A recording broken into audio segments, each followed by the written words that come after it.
एक और बहुत इंपॉर्टेंट पॉइंट है इस बुक में, the most effective way to change any habit, there is a moment we decide to change and things are never the same after that.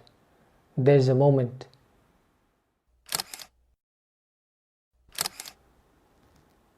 We do not rise to the level of our goals, but we fall to the level of our systems.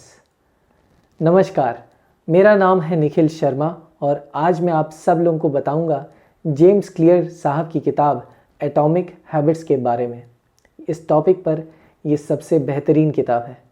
ये किताब हमें बताती है कि हमें गोल और outcome oriented के बजाय सिस्टम और प्रोसेस ओरिएंटेड बनना चाहिए और इसके लिए हमें इस्तेमाल करना चाहिए एटॉमिक हैबिट्स का. एटॉमिक हैबिट्स स्मॉल और सिंपल हैबिट्स हैं जिन्हें हम आसानी से अपना सकते हैं.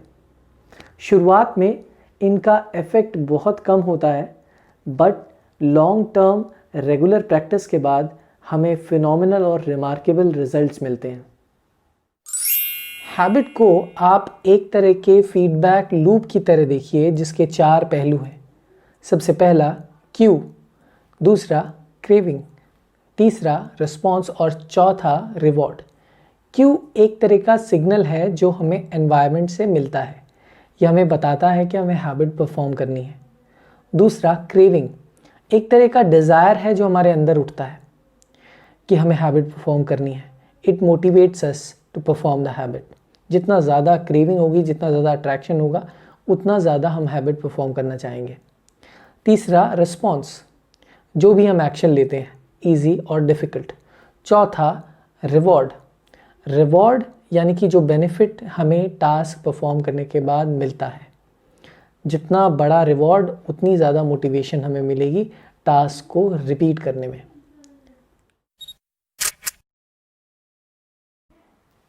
इन चारों बातों को ध्यान में रखकर आप किसी भी अच्छी हैबिट को आसानी से अपना सकते हैं और किसी भी बुरी हैबिट को आसानी से छोड़ सकते हैं. एग्जाम्पल लेते हैं बुक रीडिंग का. अगर आप बुक रीडिंग की हैबिट अपनाना चाहते हैं तो क्यू कैसा होना चाहिए?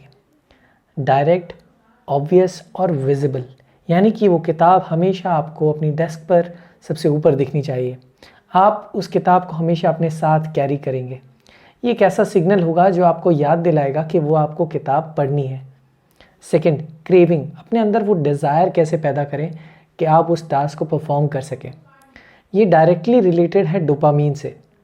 जितना बड़ा रिवॉर्ड होगा उतनी बड़ी मोटिवेशन होगी. तो हमेशा अपने आप को याद दिलाइए कि उस किताब को पढ़ने का बेनिफिट क्या होगा. थर्ड, रिस्पॉन्स, यानी कि आप जो एक्शन परफॉर्म करते हैं जितना ईजी होगा, जितना एफर्टलेस होगा, उतनी आसानी होगी. तो शुरुआत में हैबिट अपनाते समय टास्क को बहुत छोटा रखिए. फॉर एग्ज़ाम्पल बुक रीडिंग के केस में सिर्फ एक पेज से शुरुआत करिए ताकि आपको बहुत कम एफर्ट लगे. धीरे धीरे उसे बढ़ाते जाइए. चौथा, रिवॉर्ड. रिवॉर्ड जितना बड़ा होगा, जितना सेटिस्फाइंग होगा, उतनी ही आसानी होगी आपको वो टास्क रिपीट करने में, उस हैबिट को पूरी तरीके से अपनाने में.